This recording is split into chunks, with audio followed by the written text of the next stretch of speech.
Hi fellow Americans, I am here to bring you a video about what's going on with ISIS, what's going on in America with Ferguson, what's going on with Iraq, what's going on with Syria, what's going on with the Ukraine and Russia. There's so much going on, it is really hard to keep up with.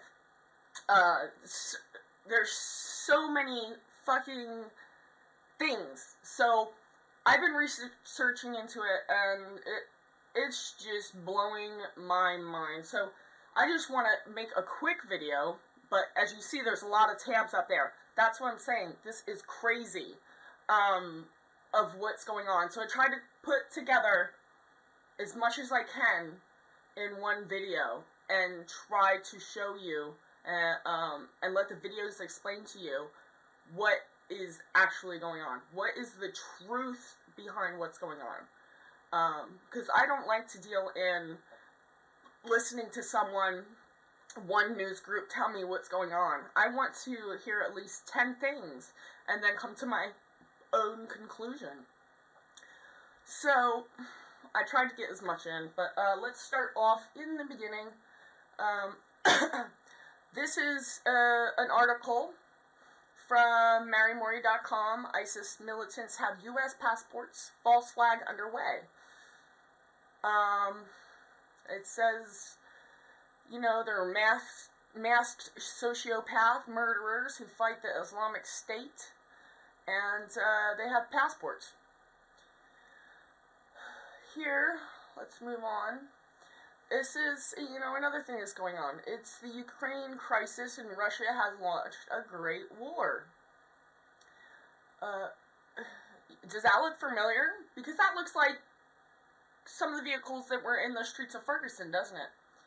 So, you know, what here is going on? What's going on with the world? It's hard to keep up with. It's overpowering. So, and you don't believe me? Ukraine is in a crisis. So I'm just gonna, you know, give you a little proof here.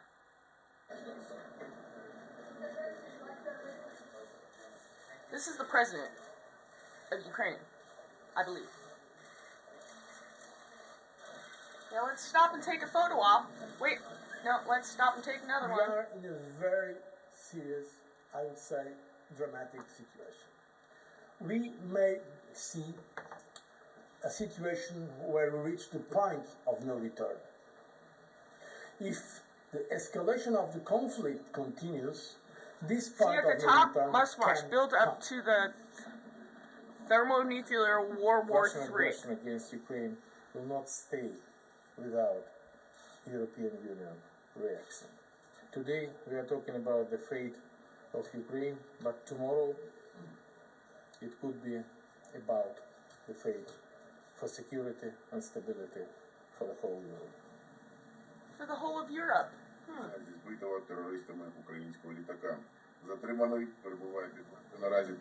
An operation is currently underway to save our troops located in Ilovaisk, and the details cannot be divulged as military operations are continuing. Okay, so there's that.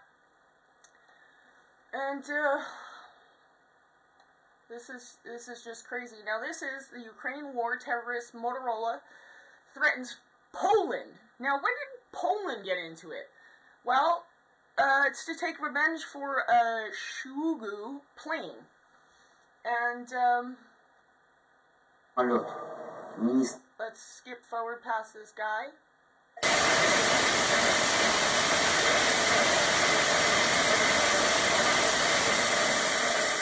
Holy fuck. Wow. Okay. So, you can't say that they're not firing over there. Now, back in, I don't know when this was, but General Wesley Clark said something after 9/11. And this is what he said. About 10 days after 9/11, I went to the Pentagon and I saw Secretary Rumsfeld, and and Deputy Secretary Wolfowitz. I went downstairs just to say hello to some of the people on the Joint Staff who used to work for me, and one of the generals called me and he said, "Sir, you gotta come in. You gotta come in and talk to me a second." I said, "Well, you're too busy." He said, "No." He says, "We've made the decision. We're going to war with Iraq." This was on or about the 20th of September. I said, "We're going to war with Iraq? Why?" He said, "I don't know." Why are they laughing? I said, "I guess they don't know what else to do." So I said, "Well, did they find some information connecting Saddam to Al-Qaeda?" And he said, No. He says, "There's nothing new that way. They just made the decision to go to war with Iraq." He said, "I guess it's like we don't know what to do about terrorists, but we've got a good military and we can take down governments." And take down governments. He said, "I guess if the only tool you have is a hammer, every problem has to look like a nail." So I came back to see him a few weeks later, and by that time we were bombing in Afghanistan. I said, "Are we still going to war with Iraq?" And he said, "Oh, it's worse than that." He said, he reached over on his desk and picked up our general. He said, "I just got this down from upstairs, meaning the Secretary of Defense office today." And he said, "This is a memo that describes how we're going to take out 7 countries in 5 years, starting with Iraq and then Syria, Lebanon, Libya, Somalia, Sudan, and finishing off Iran." The truth is about the Middle East is, had there been no oil there, it would be like Africa. Africa? It would be like Africa, he is says. threatening Okay. to intervene. No one's threatening to intervene in Africa, which is false. And you'll see that here. Within the next 30 days. I'm telling you that. And I know what I'm talking about. You say, "Well, Dad, how do you know this?" Well, I'm going to tell you how I know this. And I'm not just here to scare you. Saudi king wars of terrorist threats. I'm going to tell you the damn truth. I never waste my time, you guys, to say anything that I don't mean in life. Anybody that knows me will tell you that. I don't just say random shit. If I don't mean something, I don't even waste any part of my life to say it. The Saudi. Because life is only one journey, and it's, and I don't have time. There's no time for bullshit. There's no time for bullshit. Now, first I'm going to show you a video right now, a video clip of General Wesley Clark. Now, that's the video we just watched. He was, a lot of you guys who pay attention will remember him from the Bush administration and around that era, and who he was. The map. He said, he reached over on his desk, he picked up a piece of paper, he said, Let's hear that again. This is a memo that describes how we're going to take out 7 countries in 5 years, starting with Iraq. My fellow citizens, at this hour, American and coalition forces are in the early stages of military operations to disarm Iraq, to free its people, and to defend the world from grave danger. And then Syria. We had a chance to talk about a wide range of international issues, including the situation in Syria. And I have to say that all of us who've been seeing the terrible pictures coming out of Syria and Homs recently recognize it is absolutely imperative for the international community to rally and send a clear message to President Assad that it is time for a transition, it is time for that regime to move on, and it is time to stop the killing of Syrian citizens by their own government. Lebanon. We both had different reasons, the State Department and the White House, for wanting Israel to do it, encouraging them to do it, supporting them. Our Air Force worked very closely with the Israeli Air Force for months before this, not necessarily with a deadline, knowing when it would happen. It was always going to be whenever there was an incident, they would take advantage of an incident. The word I used was fortunate timing. When the Hezbollah grabbed some of the Israeli soldiers in early July, that was then a pretext, I think that's the only word, for a major offensive that had been in the works a long time. Libya. Today we can definitively say that the Gaddafi regime has come to an end. The last major regime strongholds have fallen. Now remember, they had created ISIS, which was actually Al-Qaeda, back in 2007. Somalia. Well, violence isn't only on the rise in Afghanistan. In fact, it looks like America's shadow wars have now increased by 1. Drone strikes have long been reported in Pakistan and Yemen, but now there's news that a week ago, The U.S. drone aircraft fired on 2 leaders of the Somalian organization Al-Shabaab. Sudan. President Obama is sending 100 combat-equipped troops to Central Africa to advise local forces on getting rid of one of the country's most vicious operatives, Joseph that Kony, nobody wants to the head of the Lord's Resistance Army, a group responsible for atrocities across the region. It's the first open deployment of U.S. ground combat power to Africa since the Black Hawk Down incident in Somalia in the 1990s that killed 18 troops. U.S. troops may wind up now in Uganda, South Sudan, the Central African Republic, and the Democratic Republic of the Congo. It's part of a growing military effort to engage in Africa. Finish off Iran.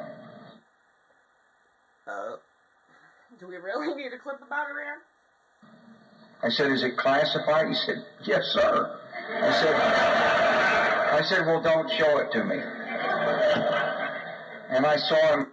Now, why are they laughing? This guy, like this Jedi guy says in the video, he just admitted to war crimes. But back then, this all hasn't unfolded yet. So, now let me show you a little clip. This is graphic. It's a graphic clip, so if you have a weak stomach, turn away. This is a group of Syria, the government, whatever you want to call it. But here is, they're doing justice. I guess these guys broke the law. I don't know what they did. I don't know Arabic. So, now here are the guys over here. To the right.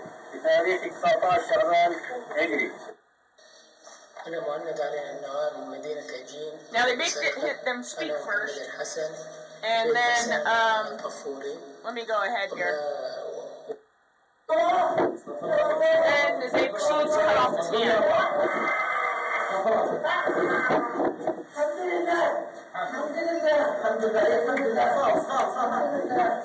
with the scalpel.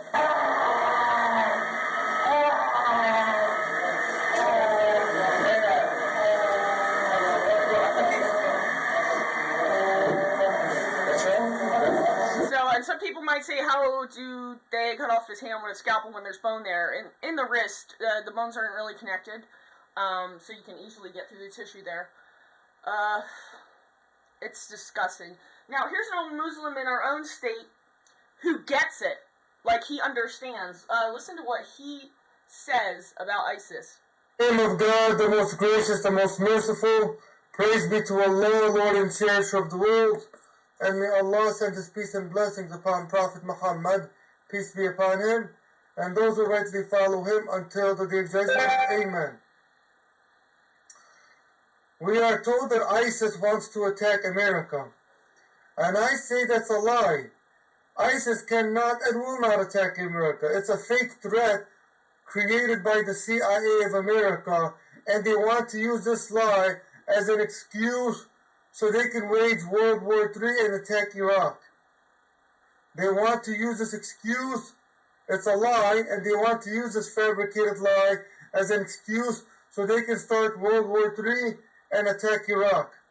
Now you might say, what's the proof? I'll give you proof. ISIS does not even have the strength to conquer Iraq, their own country. Supposedly they conquered a few cities in Iraq. Okay. But did they conquer Iraq? The answer is no. Is Iraq as strong as America? Not even close. America has the Marines and the Navy and the American SEAL and the Army and the Air Force, and America has nuclear weapons, and America has drones. One of these drones alone, without America using any of their army, without America using any of their military. Now, we did send drones over there. We did supposedly attack this ISIS group. One of these drones, a controlled robotic drone, can go and attack people without any person in America having to do anything. It's called an American drone. So, this guy knows. He's like, hey, what, America, are you fucking stupid? How can there be an attack from ISIS? So, it's fucking ridiculous. But here, Judicial Watch, Feds Bulletin, threats of immediate terrorist attack on our southern border. There are multiple alerts coming out about the southern border right now, and it's something I think that we need to pay attention to. I think it's something we always have to pay attention to. You can talk about Ebola, you can talk about Gaza, you can talk about everything happening across the globe, and everyone wants to say it's a distraction. Anyone that wants to tell you that your own southern border is a distraction from something else is distracting you, is lying to you. There is nothing more important than your damn border. There is nothing more important than your own country first, above and beyond anywhere else, the place that you sit. Okay? So we've watched this whole invasion of illegal aliens come through. It's died down in the mainstream media, right? You're not hearing of the protest. But you are hearing of Obama, conveniently for the last 3 months, has these mysterious children have been walking up to the border, and these women, and oh my god, this is like, we need to take care of this right now. So what he did was he took all the border guards off the border, and to set these children up in hotels and with 5-star restaurants and pools and this, and, you know, oh, let's get a medical attention. Yeah, that's all great. You know, couldn't the police done that? Couldn't, the military done that? Why did he have to take all the border patrols off the border to do this? And it was to let ISIS in. Like, pushing them back anywhere. It's like, all right, where are they all? It's backing it. You can hear it over all the different outlets reporting on how the feds are funding this going down. So you got to look at the weaponry of 9/11. Here's a border crossing. Anytime this is the time you want to pay attention. There's nobody there. 13th. This is how it's been for the last couple of months. Of 9/11. So now what they're stating, a leaked document. There happens to be a leaked document that ISIS has penetrated our border. Now I have a lot to get through, so we're just going to touch on that. And let's move on to this. Now, ISIS is mocking us. While all this going on, all this war, Iraq, Russia, all this just happens to be the time when ISIS comes out. It's too coincidental. Now, we're all doing the Ice Bucket Challenge. And these guys are like, America, you're fucking idiots. And they put out this, and they laugh while they're doing it. Allahu Akbar. Allahu Akbar. Allahu Akbar. Allahu Akbar. You hear them laughing in the background? Yeah. America, we're fucking idiots. Okay, so here we go. African, it said Africa. Okay, we went to Africa. So what's going on? You think, ISIS, what does ISIS have to do with Africa? They're in Mexico, and now they're in Africa. Evidence of links between African terror groups and militants in Syria and Iraq. That's from officials at a meeting of Africa's intelligence chiefs this week. But just how far do those links actually go, and how should Africa respond? CCTV's Robert Nagila went in search of answers to both of those questions. One of the least gruesome videos released by the Islamic State, set to music and part of its high-profile campaign to establish a caliphate in Syria and Iraq. Scare tactic. I don't know where they get, the editing software to make that. This video surfaced from Boko Haram, showing its fighters taking a town in Nigeria's northeast. Its leader, Abu Bakr Shekau, describes how he too is setting up a caliphate. He's already thrown his support behind Islamic State. Experts believe, at the very least, he and his fighters are drawing inspiration from them. But Africa's security chiefs meeting this week in Nairobi, so everybody's going against the government. There's more to it than that. In their town. Maybe they know something we don't. Already accounted among the ranks of Syria's Al-Qaeda affiliated Al-Nusra. We need to know why so many North Africans go to Syria and address those. So, what is the threat level? North Africa is very serious. Nigeria is extremely serious. Boko Haram is really causing havoc in that country. East Africa is still serious, but we're handling it. Over the last few months, talk within intelligence circles has been about groups in the West, such as Boko Haram and Al-Qaeda in the Maghreb, reaching out to groups in the East, such as Al-Shabaab. However, now, over the last if you few remember months, right there's been there, a lot of changes on the ground, that's where and we talk came in is with now our about troops. who's reaching out from Africa to the Islamic State in Syria, a group that has given a brutal lead to jihadists globally. With regard to intelligence, it's seen as a new dimension in Africa's war on terror. And okay, so now they're in Africa. What the fuck? What is going on?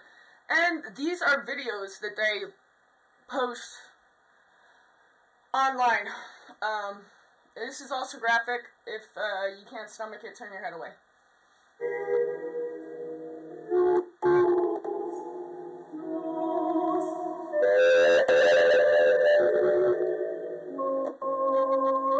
Those are human heads on post, people.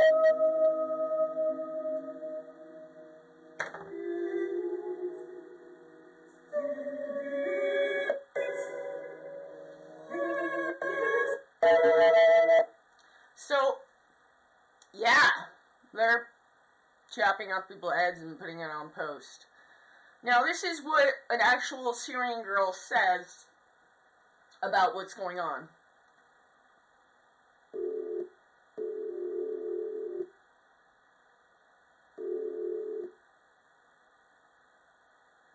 Sorry, I'm having issues with buffering. It's Paul Watson with Infowars.com, where some geopolitical analyst and Syrian activist Mimi Alaham, otherwise known as Syrian Girl. Syrian Girl, welcome to the show. Hi Paul, thanks for having me. Now, of course, over the past month we've seen ISIS jihadists completely overrun the Iraqi military in many areas of the country. They've stolen this huge arsenal of military vehicles, weapons, including Stinger missiles. They've got chemical weapons.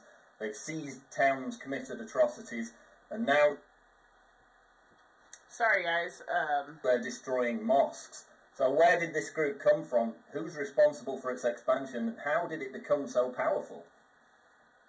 Well, actually, ISIS was formed in Iraq in 2007. It's one of its captured leaders, in fact, admitted that for the first year of its life, it solely existed on the internet. But that didn't stop most of the foreign media, especially Al Jazeera, Qatar's satellite TV station, from promoting their existence. The group was basically designed to crush any unity between Sunnis and Shias in Iraq, so that the resistance would be divided and conquered, basically. Even, in 2003, we were then told that Iraq had Al-Qaeda already in it, that Al-Qaeda was operating in Iraq, but as we know, that was in fact a lie. There was no Al-Qaeda in Iraq until the US brought it there after the invasion. We were told in 2004 that Abu Musab al-Zarqawi was in Fallujah, even though no one had actually ever seen him there, and any Fallujah that was interviewed at the time said he's never made an appearance, and he's very much like a WMD. Abu Musab al-Zarqawi was the then leader of Al-Qaeda, which at the time didn't have the name ISIS or ISI or IS. So they referred to him as another WMD, basically something that is an invention just to create a pretext for war. And it was only by 2006 and they want to bring this IS or ISIS the Bible emerged, people and into this by naming it ISIS, which ISIS was the goddess of Babylon, which they're fighting over that land. But were more nationalist leaning, took ISIS in fact to be a threat, and at the beginning clashed with it. But ISIS proved too strong, squash. And that brings us to the question, why is ISIS emerged as the most powerful of all the groups? And you have to ask, first of all, is it possible that this could happen without a state backer? I think that, in my opinion, it is not. I think that there's definitely an organization that is backing this ISIS group, and if we look at who benefits the most, the introduction of the Maliki government after fall of Iraq basically handed Iraq to Iran's influence. So it was largely influenced by a sort of an unholy alliance between the US and Iran, at the time. And now that this influence has overtaken the US's in the region, the obvious beneficiaries for the Maliki government to be destabilized and weakened and Iranian influence to be weakened also are the usual suspects: Saudi Arabia, Qatar, and the United States and Israel. So Clinton, in fact, recently called for Maliki to step down. Now, at the worst possible time to do it, though, so is basically siding alongside ISIS. So our own government, our previous president, and everybody is going along with this.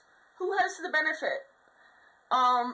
I think she would be more informed living in Syria than anybody else, and she's probably risking her life, as you saw earlier when somebody speaks out in Syria, they get their hands cut off. So let's move to the United States. Let's talk about what's going on here.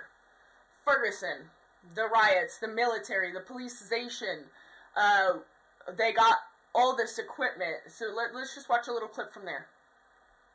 The unfolding situation in Ferguson, Missouri did not emerge out of a vacuum. Too many tabs It's the result of over 2 decades worth of the increasing militarization of US law enforcement. And just to tackle some of the myths being put out there, those look like the trucks we saw earlier in Iraq. This has nothing to do with looting. Iran. Okay, the looting happened on Sunday night by a criminal element, some within the town, some who came in from outside, criminal opportunists, who looted some stores in the town of Ferguson, and the police were completely AWOL. You notice that the police, the riot police, the militarized cops with sniper rifles, only showed up in force to oppress peaceful demonstrators and journalists. They were nowhere in sight when the actual looting was going on. And in fact, Monday night, Tuesday night, Wednesday night, the looting had virtually stopped. This crackdown has nothing to do with looting. And now we see an actual deliberate effort to target journalists and to hide the police. Why are they targeting journalists who have the freedom riot cops to media? Al Jazeera journalists, photographers, cameramen.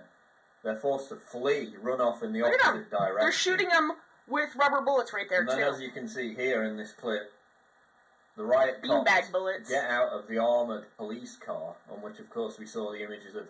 we saw those earlier in the clip. They dismantled the lighting equipment belonging to the journalists. You can see there snipers trained at the journalists who are trying to flee the scene. So if they come back for their equipment, the camera downwards, they're gonna beanbag shoot them or rubber bullet shoot them. Examples of police brutality cannot be documented. What the fuck is going on? This pisses me off. As actual physical sensors, firing rubber bullets at journalists, tear gas, which I'll tell you, them, and confiscate. In the Geneva Code, it is illegal to fight other countries with chemicals, such as tear gas. So we're not even allowed to use tear gas in war in other countries. But yet, we are allowed to use it on our own citizens. So there you have the Ferguson thing. Now I want to go over some things with you.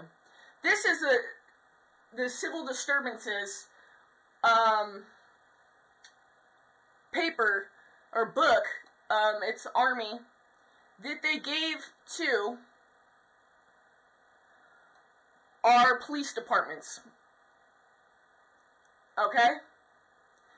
Now, I want you to look here. I think there's high blocking shields, but there's also a thing with sniper attacks and using a riot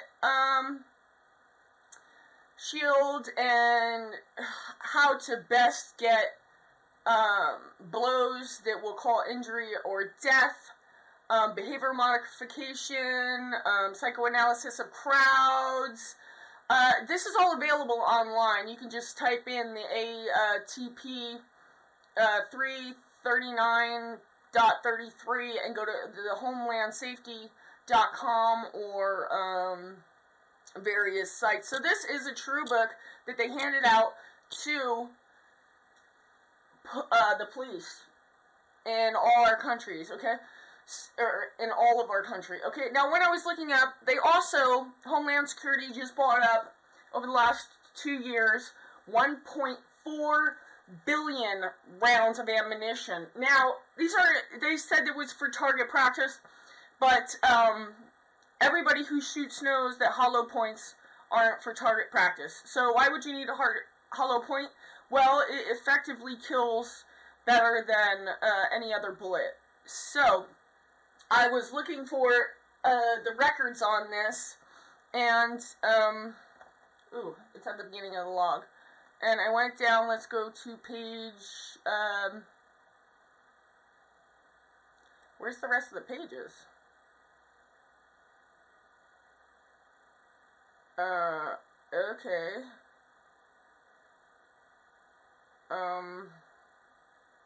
Okay, here it is. Right here. Okay, right here. A full access to records stating why the Department of Homeland Security has nearly 2 billion guns and ammo. But on this, I also, while going through it, I found something that was really weird to me.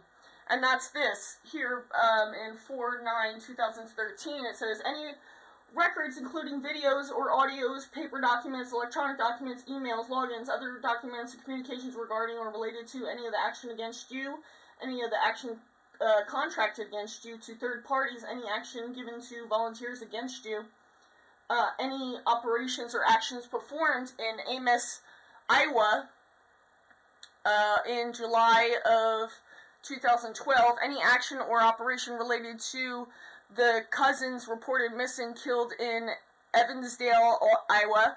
This includes but not limited to any operation to frame you for murder or taken or contracted against residents since 1982. What? This includes but not limited to electronics or psychological warfare used against residents. What? Any action or operation taken contracted against residents at since 1982. This includes but not is limited to electronic or psychological warfare used against residents, any surveillance, harassment, or other operation performed against the residents. What? Like, what the fuck? That blew my mind. Like, what the hell? Okay, so let's move on, because I don't know how much tape I have left. Okay, now this is a actual legal site, legal dictionary site. I don't know why my thing is acting up so much. The exercise and control by military authorities over civil population of a designated territory. Martial law is an extreme and rare measure used to control society during war and periods of civil unrest and chaos. According to the Supreme Court, the term martial law carries no precise meaning. However, most declarations of martial law have some common features. Generally, the institution of martial law contemplates some use of military force. Now, we have had a martial law before in certain states, and the martial law, like, declared by Lincoln during Civil War time. So this goes back, this law goes way back. Okay, now, wow. So now you say there's the emergency, I think this is it, this is the National Text of National Emergency Centers Establishment Act, which, purpose of National Emergency Centers, The president said he never forced us into these, but they're using old military bases. You know, pretty much states there has to be at least no fewer than one national emergency center in each of the following areas. Okay, so there's 6 there, but there's actually 13 regions that are on there, okay? And this is just basically saying when it has to be built and how they have to be working in function. So if you know, I see all these videos online saying, oh, I found a, FEMA camp, and it's like a small fenced-in yard, and there's people laughing about this shit like it's not real. So I want to show you this. And you can check this up online yourself. I stopped counting at 100. Okay, now why is there 13 regions? It says there needs to be one for each disaster area. But there's a map. And it even goes Alaska, Canada, and up in there. But here we go. Let's scroll down. It's still going. Still going. That's why I stopped counting at 100. Still going. Still going. Still going. Now, tell me why, if there hasn't, like, this is for, like, natural disasters or, war, you can go and there's be safe food and stuff like that, and they'll protect you from the enemy. If they're going to protect you from the enemy, why is the barbed wire facing inside? And when these were active military bases, the barbed wire is pointed outside, of course, keep civilians out, so they didn't see military, what's happening in the military, what's going on. So they had to refit these all to point inside. Now, why would they do that when they're trying to protect us and keep us safe from attacking armies? Okay, now, let's just, let's take a look at this.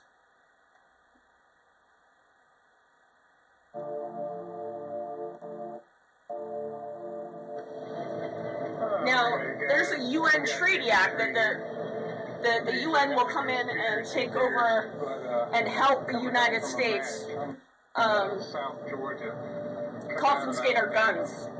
Check this shit out. UN. Coming out of Alabama. UN trucks. These look like brand new vehicles.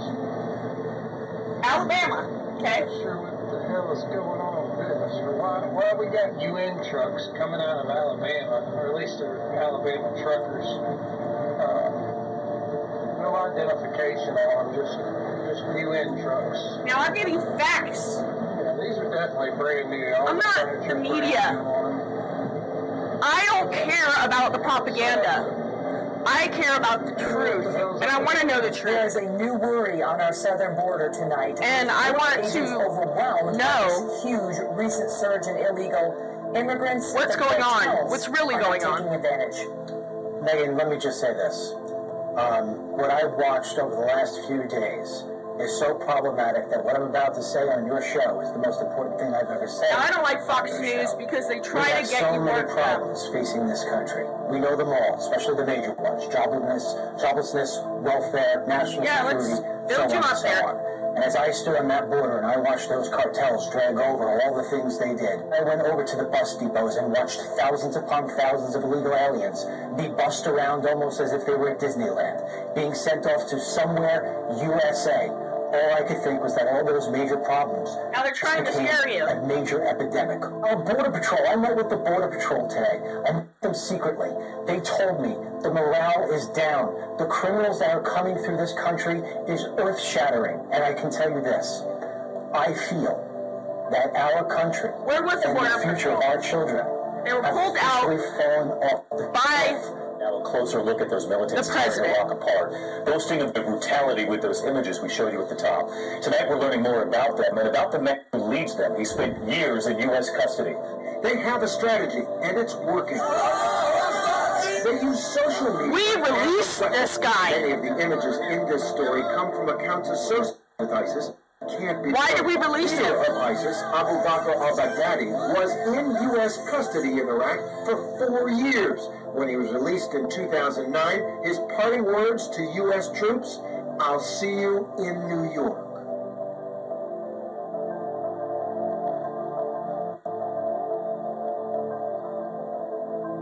Former Secretary of State Hillary Clinton weighing in on the controversial prisoner swap of 5 Taliban leaders for Sergeant Bill Bergdahl's freedom. She was asked if the exchange was like making a deal with the devil. Here's her answer. Did he make a deal with the devil? If you look at what the factors were going into the decision, of course,